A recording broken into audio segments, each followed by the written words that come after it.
Hi everyone, कैसे हैं आप सभी लोग? So welcome back again. This is Akhilesh Sharma and today we have people from all over India. Actually, from Patna, Vishal Kumar, from Ghaziabad, our neighbor Vaishnavi, and here the whole Uttarakhand is here. Hi Prachi Pandit. Hi. So let's quickly introduce yourself first. From me, okay. Yeah. Hello everyone, I am Prachi. I am based in Dehradun, Uttarakhand, and I run a social initiative called Project People that works with marginalized farming communities. Hi everyone, this is Vaishnavi. So, as my friend mentioned, I'm from Ghaziabad, Delhi NCR. So, I am working on this youth led organization called Climate Cadets Collective. We work on research in field of climate change, youth advocacy and diplomacy, and of course, the community engagement programs. So, very excited to be part of this amazing leadership program we are going together. Yeah, thank you.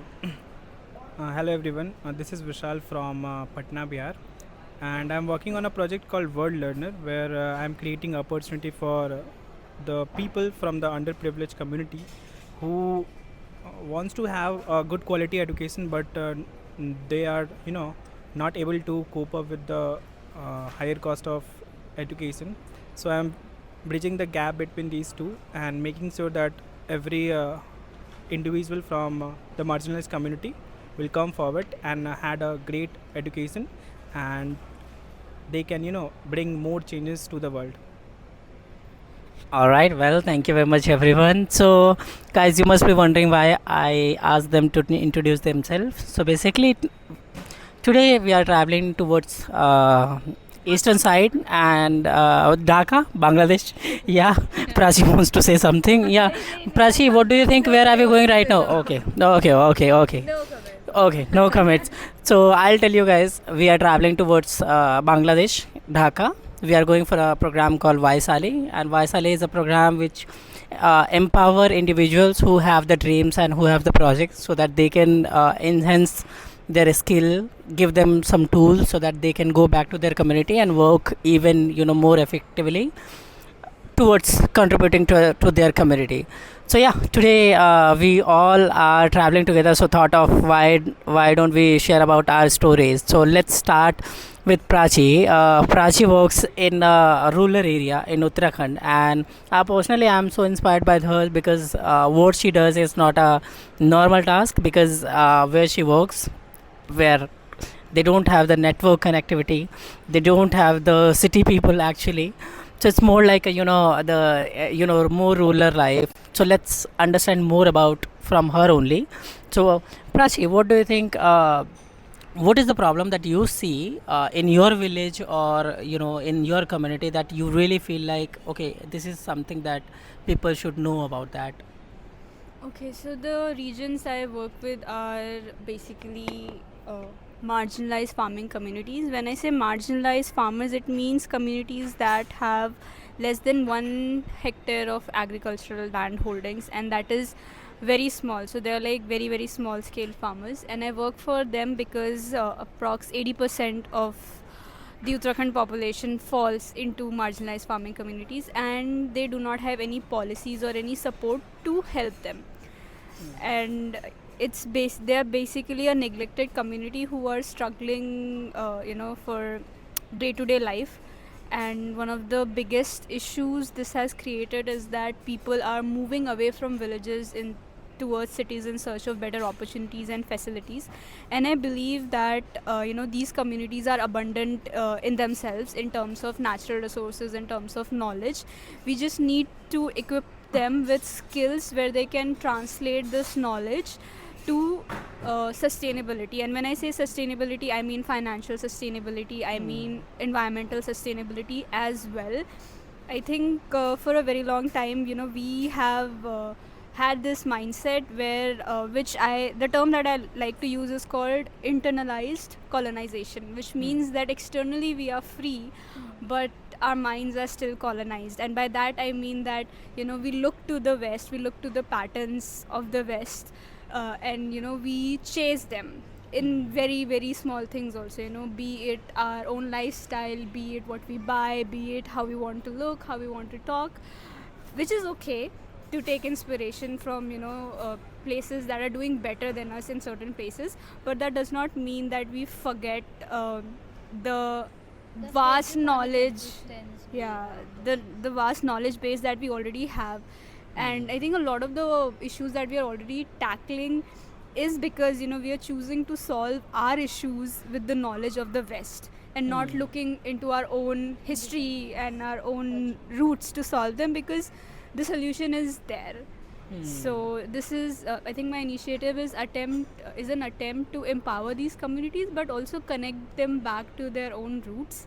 And I think this is one of the learnings that I got from my exchange year, because I think being a youth ambassador at the age of 15, when you have to talk about your own country to other people in a foreign country, the first thing you do is you relearn about your own culture. Right. And I got to do that, and I'm sure everybody on this table also got to do that, because we are all youth ambassadors. So we have to, I think we're just not repeating what is being taught to us, or looking at the image of India that we know, but we are relearning it, because we have to present it. And that gives you an opportunity to connect and see how wonderful our country is already. Right. So I think that's how it connects back. Right. Like based on your answers, I just got another question, which really reflects. I reflect on myself on this.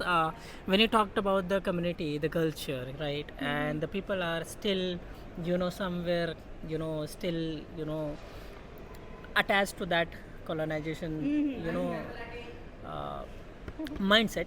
So I have these questions to you. Okay. You come from the same background, same community. How did you overcome that situation? What made you believe that okay, there is something beyond this? Okay. I love that question, and I think personally this is my favorite story to tell, because I am an example of transformation that can happen at grassroots level from an individual's effort. So there is this school that is on the outskirts of Dehradun. It's called Purkal Youth Development Society. It's an NGO, and they run a school.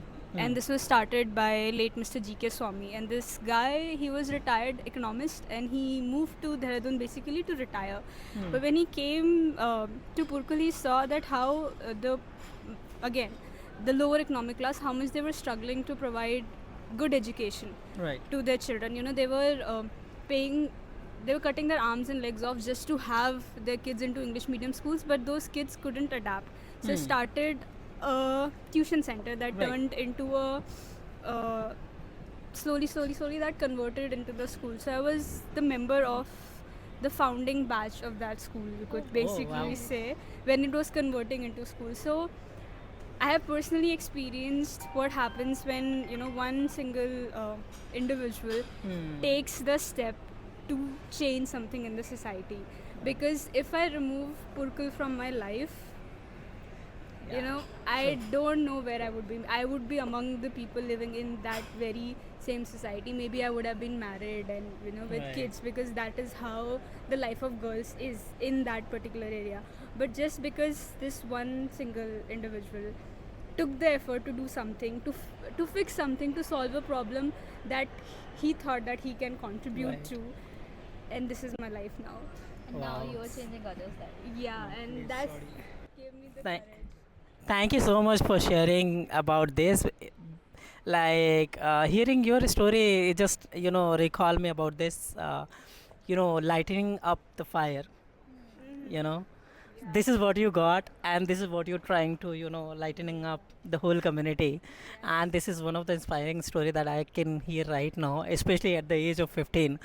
In my case, friends, I didn't even know that, like, what am I supposed to do at the age of 15. Anyways, let's move ahead next. Currently, we are in Delhi, and if you guys know Delhi is a hub of pollution. If you come to Delhi, we will definitely give you free, asthma, and all the disease that you can think of related to breathing.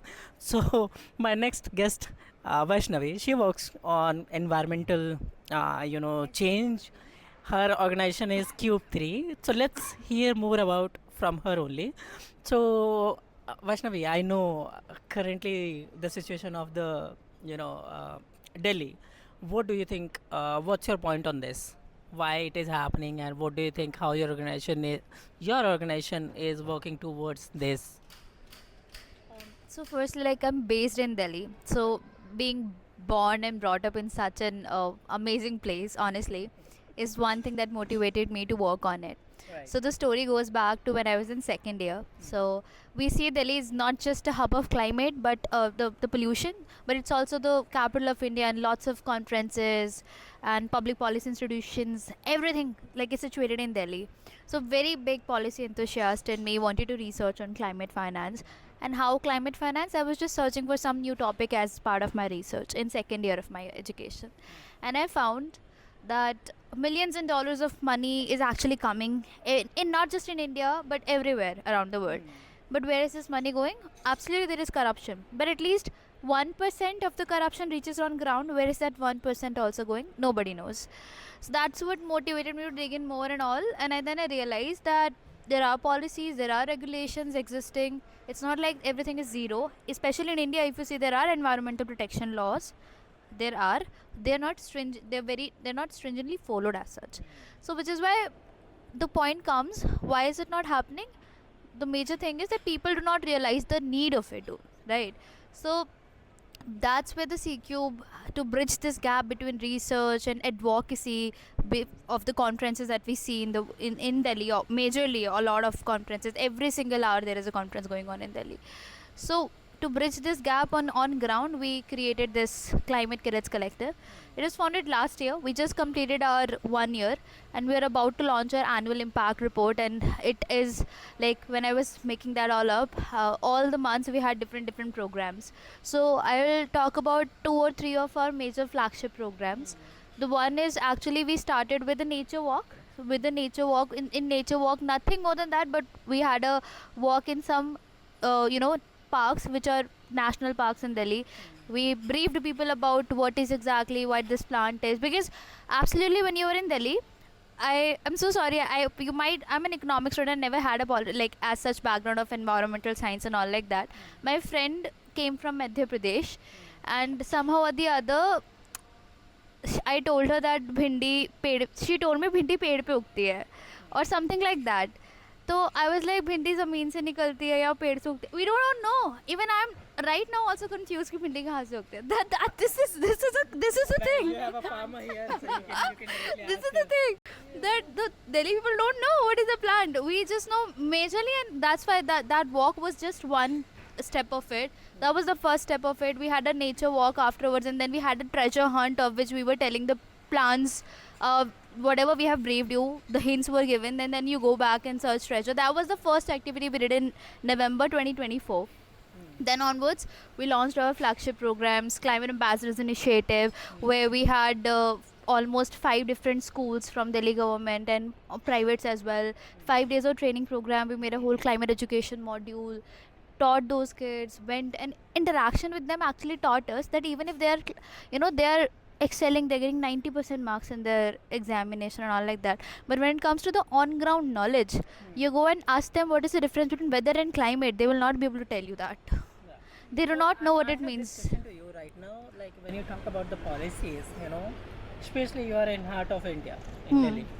When you talk about the policies, how people see you, as an advocate of the, environmental changes, right? Because Delhi is the place where people, even big giants like politicians, they also even struggle to, bring out some changes. So how are you working on that? So and basically- what is actually happening towards this that is making you believe that okay, we are actually moving towards this? So as I told, that's a gap that we are trying to bridge. It's not like we only work on community engagement programs. So there are 3 pillars on which CQ work, as I mentioned in the very beginning. Research. So we have our website. We have all the researchers doing environmental science, MSc, PhD students. So we get to get a situation as to this is the area. So any environmental hazardous situation they encounter, they come to write about it. We post it on social media. That's not enough. Then onwards, we create an education module, the Climate Ambassadors Initiative I told, right? So similarly, we have awareness programs. So this is one we did Climate Ambassadors 2.2 this year, just right now in I think September, because we participated in this Climate Week India 2025 from 7 to 14 September, and in that we planned 5 different events in all over Delhi. And the pre-event was this Climate Ambassadors initiative, where we had 5 different schools again together, 110 students, 5 days of training program on climate education that our research team made, and then it turned into a diplomacy simulation of all those students, basically giving them a water management crisis. So basically, water management crisis can be on different things. This one was on Indus River Water Treaty between India and Pakistan, and how it is a big US and the UNEP and all like that. So it's like there are going to be discussions, there are going to be differences between people, but how exactly people are coming, these students or these young minds or these young leaders of our future generation, how they are coming to solve these crises. Because now if we see, environment and sustainability is in every field, and we have to transfer every single thing to a sustainable thing. You cannot separate any perspective of your life from climate change. That's what Climate Cadets Collective is trying to do by its initiative. We just completed 1 year. Awareness program happened. We do Betak is another flagship program. We have had 2 Betaks as of 3 actually. So one was with the all over 4 different continents, youth leaders. They came to present their country's perspective. It was on who finance the future, the global south, and who takes the responsibility. Second one was a 2 days Betak, where we had a bilateral discussion between India and Nepal on fossil fuels. The first day was an expert session between one from India and one from Nepal, and then we had a second day where we had breakout rooms and we were all discussing separate subtopics. And just in Climate Week India, I told, we had a Betak on street actually. So that happened in CP's Connaught Place Central Park. What we did, we organized a whole cleanliness drive. Now the basic reason is doing this cleanliness drive, and that followed by a good performance of Kuchipudi on flooding actually. So so basic reason, we did a whole cleanliness drive for 1 hour, 1.5 hour. The team went there with sacks and gloves and everything. Now we cannot clean every single place of the world and Delhi, but we tried our best. Ki what our major aim was ki, if we are putting someone else's kachra, right, the person will sometimes, when he is throwing away, next time will think about it. If he will not put up anybody else, at least he will put his in dustbin. That was the only motivation or thing that we wanted people to be aware about it. We are beyond the point where we start thinking with the mass mentality or the sheep mentality, that nobody's doing it, so I shouldn't do it. I think we do not need perfect environmentalists. We just need people who are trying to be environmentalists. Self-consciousness. Yeah, like you don't have to be perfect. You just have to start with one little thing that you have control over, and it could be something. I do something similar, with school students, and the one question I ask them is, let's say, if there are floods happening in Bihar, Yeah. what can you do with it? So, we always look, the government should do this, the company should do this. Do as a citizen of India. Yeah, also. not as it. What can you do sitting in Delhi in your home? What can you do? Right. Exactly. Don't buy chips for one day, because it is not getting take recycled. Take metro instead of your car. And Because if you know the major reason of pollution in Delhi, But apart again, from I the like- stubble burning and everything that we see, the AQI going 400, I have one It's- question it's- which I will ask. Yeah. it's that traffic release actually, because there are a hell lot of cars and traffic is a big deal in Delhi. Yeah. So yeah, basically, like Vishal, I also want to include you. Please be here. So I have one question to both of you guys. Like when you talk about, okay, don't buy chips for a day, or you take the metro, the often one question comes, why should I do that? Because all the big people when I talk about, they go by a private jet. Why don't we talk about go by a local train? Why all the environmental responsibility should come on the people who cannot even afford a basic transportation? So if I ask you, like, do you know how much carbon footprint they generate? Okay, my response to that would be that if there is a hole in the ship, Does not matter if it's on the front side or the back side, the entire ship will sink. Nice. So you can't say that oh, the people in private jet, they are not able, they are doing so and so, what should I do? I think as people, I would talk about me, I come from a lower economic background. We are the first ones to be hit by it. Right. Anything that any crisis So that we are basically, facing. are you saying are you the one who is closest to the hole at the ship? Yeah, exactly. So True that. when you are closest to that hole and you know that water is going to hit you first, what do? You take measures to stop that.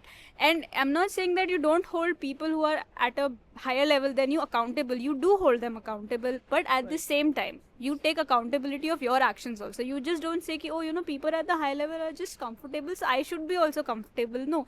By the time water reaches them, you will be already drowned. Well, if you have to say something to them, what would you say to them? It is your responsibility also, it is your life also. Like I said, that the entire ship will sink, so you have to do your part in helping keep that ship afloat. And when we talk about environment advocacy, we think that we are doing something for the planet, and I think that's the biggest misconception out Yeah. there. You're doing The something true. for for your own yourself. survival. Yes, okay, this Very planet has survived millions and trillions of years, and it's gonna But survive not that just we, much we after are- you we are- also. we So both Somewhere I read, we are the 1% of the whole species in the world, and we think and we are the we are the only people who have ruined the entire world. no, we have So- not. We have ruined it for ourselves. Everybody else will adapt, not and for- everybody else is adapting also. Not for ourselves only, because if you talk about the sea, Hmm. we are harming them also. Oh, we Right. have harmed hell lot of species. Yeah, we have All the harmed them. biodiversity. Do you have you heard of the triple planetary crisis? Biodiversity loss, pollution. Right. I absolutely agree, but again, let's get the thought out of our minds that we are saving the planet. No, we are saving our own selves. So if you want to live a happy, healthy life, care for the planet, care for the environment. Sure. Well, thank you very much, guys. Especially these two girls, amazingly talking about the environment. Example to the question that you Sure, stated. sure. Actually, so you mentioned about all the big people moving in their private jets as such. There is someone from German or some embassy. He's an ambassador in Delhi, and he was featured in newspapers and everything. What he rides on? He does not have a driver and all. He rides in a blue electrical auto rickshaw. So wherever he go, in any conference he go in Delhi or anywhere he's moving, he takes his auto rickshaw. That is electric. That's an example. See, again, I can counter to you on this also, but I mean, that's feel just like one we example. have a It will short not of make, time. yeah, it will not make a difference, but it just shows that if you have a will to make a Right. change, you can Very do true. that. Very true. You do Very, very true. actions that you think will help, and that can be different for everyone in Yeah. every walk of life. I think, yeah, I fully agree with you guys. Like, at the end of the day, this is all about our responsibility, where we take, we own it, on our responsibilities. That's what all it matters. Because we are not the one who have created the world, and we are also should not be the one who should be responsible for destroying the world, right? So, It will be destroyed before the world gets destroyed because of our actions. It's right, the humans, it's the communities, it's the societies that are suffering. right, very true, very true. It's for planet, the years are like a blink of an eye. So it's like it will go So away. You we will are go away. saying, we are mentioning that we are destroying the planet. Do you know that we just know 0.00005% of the whole galaxy and solar system? We do not know exactly what we are living in. Right. So Very the true. space technology and sciences that we are so proud, that's just very, very minimalist of what we know. And Right. if we think it is gonna destroy us, you do not know what comes next and which destroys you in just like in blinks of seconds. Very true. Very true. Well, I think we have saved enough environment. Let's talk about the youth empowerment right now. So we have Vishal with us today, and he works in the community in Bihar, where he wants to empower the youth. And he strongly believes if every individual can take up on their own responsibility, we can empower the world. So Vishal, how do you see that? What do you think? What is the problem right now in Bihar? Of course. So, we have just 5 minutes left because 1 hour left for the departure. So we have to go. So I will get back to me after some time, and I will just answer last question that you asked, like, why people should do what we need to change for environment. Okay, so the for my perspective, the simple answer is people will only care what they love. Okay, so they do care for their family, they do care for their mother, they do care for their any family member, because they love whatever happened to them wherever they are. They will going to help them in whatever possible way they can, even if it is small or big. So we need to make themselves believe that everything around you that you are doing, whether you have to save the earth, you have to plant the tree, you have to do the waste management thing, you have to do n number of things to save the planet. Right. It should come from within you, and it will only come when you love. Change is not possible without Yes, because compassion. people love to talk, and they will talk endlessly, but they will not do anything, and nobody will do anything, and we cannot force them to do. The only best possible way that they will do each and everything that we are willing to talk to them is through make them love what we want to change. Very If they love it, they will change it. If they know, because there are people there are all the way advertisement going on, save the planet, do the tree, have go with the transport, like public transportation, not use your own vehicle a lot, take do cycling, do lots of things, like let's is on and on. But why they will do, like why? That's the question. Yeah, you're working at the right point where you say why getting youth involved in is important. Why should we work with youth? Because if they're exposed to the things, if they're exposed to the environment, if they're exposed to the education, they start to care. Exposure will leads to caring. true, very And if that is where it begins. Once they're exposed to it, if there's a bird flying around you, it's just a bird. But if you tell a child that's a sparrow, that's a red-vented bulbul, next time they see it, they're gonna remember it, and because they remember it, they're gonna know. They'll start caring about it. It's now it's now in their heads, it's now in their minds, and that's how the ripple effect begins. So Absolutely right. And I'll talk about one another important aspect is the environment. Environment doesn't mean like the tree wala environment. Environment means everything. This is the environment. Right. School is the environment, public place is the environment, everywhere is the environment. And we need to understand like how we are treating our environment when we are in school, like how we are treating those people, how the teachers are, like how the upbringing of the teachers are, how the people are, because everything is coming from the root, everything is coming from the environment. If our environment will change, I 100% agree, and that's why I think working with youth is so important. Again, like I said, that my own story in that sense, Right. it is the environment that has cultivated this particular mindset in me, and it is the opportunities that I further got. Again, the environment, how we are talking, sitting here. and there is a difference.